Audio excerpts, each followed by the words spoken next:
There's a new bird of prey over Vietnam, and it's made by Cessna. It's slow, unarmored, and based off a jet trainer, and can be flown by anyone, even the North Vietnamese. But this surprising combination actually created one of the best counterinsurgency aircraft ever built, that had one of the best survivability ratios of the war, and would see deployment not only in Vietnam, but throughout Africa and South America. It would be so good that the communist North Vietnam would steal them to fight against China. Talk about USDA approved. This is the starter plane, made in America, with lethal Super Cessna, the A-37 Dragonfly.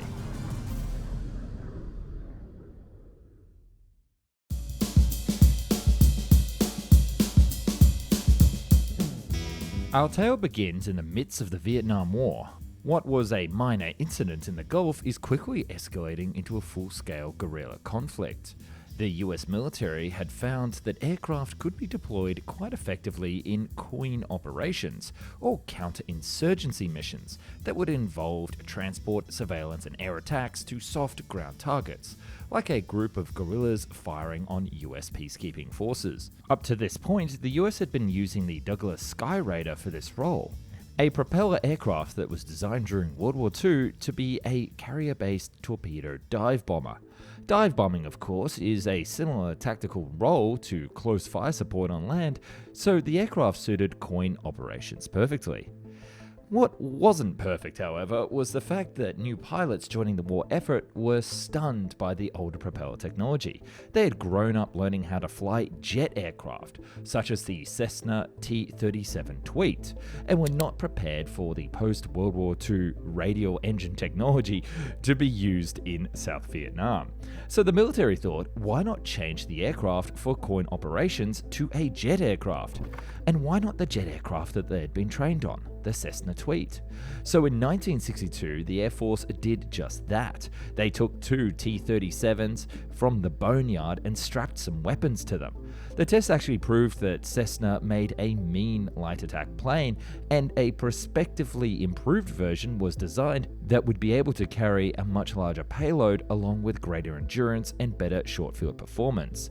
And thus the concept of the A-37 Dragonfly, or Super Tweet, was born. This aircraft only came together because of the efficiency of the engineers to throw together a prototype. But a lot of businesses end up failing because they're not able to effectively and efficiently use all of their resources and end up wasting more than they should. After all, they're not tracking the spending, especially those petty expenses. That's where Odoo kicks in. Odoo is an all-in-one management software that simplifies the day-to-day management of a business. From point-of-sale management to invoicing and to even expense management. And that's the one I gotta say is really cool because say goodbye to paperwork. Odoo Expenses starts by allowing you to submit expenses via desktop, mobile, or even by email, with group expenses being put into a single report to speed up approval so you get paid faster. Managers can review and approve expenses, and receipts are presented alongside expenses so you can click and forget. And don't forget that you can also leave comments on everything to make it easy to communicate. Lastly, approved expenses are automatically posted and reconciled in the accounting books, so there's no need to manually hustle around all that paperwork. And they made it so easy to re-invoice customer-related expenses every time you invoice. And the best part is, if you haven't used Odoo yet, it's free to use Odoo Expenses. That's right, completely free. So be just like the US military and be ready for any challenge thanks to Odoo. Check out the link down below. The great part about this aircraft was that it was so close to the Tweet that it only took 2 years to design a prototype and get it into the sky. They started by dragging two old Tweets from the boneyard into a production lab and quickly restored them to operational service with some light changes. Because of the heavier and larger fuel tank they put in, and the designed cargo capacity for bombs, Cessna had to upgrade the engines to double the power, replacing the twin Continental J69 engines with two General Electric J85 turbojet engines. That's some serious power. Considering that this would fly low over Vietnam, they decided to not pressurize the cabin. So let's talk about its cargo, specifically weapons. A 7.62mm Gatling-style machine gun featuring 3,000 rounds per minute and an ammo load of 1,200 rounds was installed in the nose. That's almost 30 seconds of hellfire that it could deploy at any time. Then they added 6 pylons to pack all sorts of things under the wings, up to 5,000 pounds of even more hellfire. Considering that a World War II B-25 Mitchell would normally carry around 3,500 pounds, the half-size A-37 was truly an evolution in combat aviation design. While it retained the same controls and crew configuration as the trainer version, to make it easier to fly, only a single crewman would actually fly the aircraft for close support missions, which permitted a slight increase in ordnance. More bombs, essentially. In October of 1964, the first A-37D made its maiden flight, followed by the second prototype a year later. The second prototype featured 4 store pylons under each wing, compared to the first prototype's 3, which was later upgraded to match. While the test results were positive, the United States Air Force's interest in a specific counterinsurgency aircraft waned over time, leaving the program in limbo and the second prototype put out to pasture in a museum. That belongs in a museum! It seems that the program came to an unexpected halt, and that was the end of the militarized Cessna. Well, until the war started to go wrong.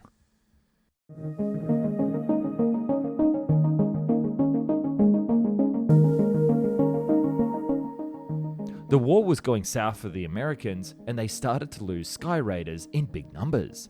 The North Vietnamese started to get really good at shooting down these propeller aircraft.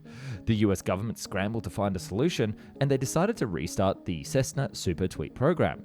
But in a highly unorthodox move, they concluded that the only way to test this aircraft would be trial by combat.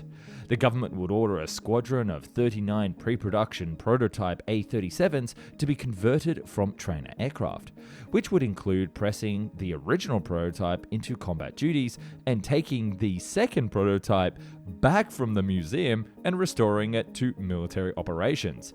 So if you're counting at home, this is the second time that this one particular aircraft has been mothballed and returned to active military service. Finally, on a sunny, humid morning in August of 1967, 25 A-37As were deployed to Vietnam for Combat Dragon evaluation program.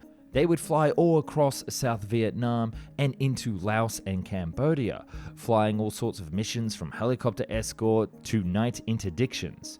While many thought that the slower plane would be not as effective as a typical Air Force jet, the small size of the Super Tweet Dragonfly and the low altitude that it operated at made it difficult for guerrillas to hit it, meaning not a single one was lost to combat, although 2 did end up crashing on a runway back at the home base.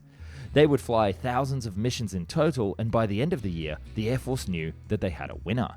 So they would make an initial order of 57 production aircraft, but when someone pointed out that this aircraft cost roughly 1/4 of that of the McDonnell Douglas F-4 Phantom II, the all-weather fighter aircraft that they were using throughout Vietnam, this order was quickly increased to 127.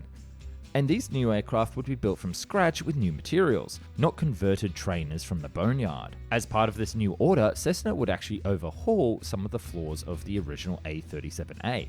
They included increasing the power and range, power boosting the controls, updating the avionics, redesigning the instrument panel to make the aircraft easier to fly from either seat, and an automatic engine inlet de-icing system, as well as a revised landing gear. They would also finally add armor to the cockpit with flak jackets in the lining of the walls, thank God, and they also changed the engines to point slightly downward and outward to enable stable single-engine cruising. It turns out that the commando pilots had been operating the aircraft on one engine during cruise to preserve on fuel. Again, a very uncommon tactic that was being used on an uncommon aircraft. But it quickly became part of its regular operation, and new pilots were instructed to use it. And this aircraft wasn't just popular with the pilots. The A-37 required significantly less maintenance than contemporary fighters, with only 2 hours of upkeep for each hour of flight time, 6 times less than the McDonnell F-101 Voodoo. This efficiency was partly due to the strategic placement of multiple access panels, making both the maintenance crews and the pencil pushers in Washington very happy indeed. The Air Force would eventually deploy this aircraft throughout Cambodia, Laos, and South Vietnam. While its combat record during testing showed no losses, they didn't want to tempt fate by sending it up to North Vietnam, where it was fighting against more than just soldiers with machine guns, actual anti-air and MiG aircraft. A total of 577 A-37Bs were eventually constructed, with 254 of them being delivered to the South Vietnamese Air Force. By the war's end, the A-37 had flown over 160,000 combat sorties, during which only 22 aircraft were recorded as lost due to combat. Because of the popularity, and to chase those US taxpayer dollars, Cessna got to work coming up with some impressive variants.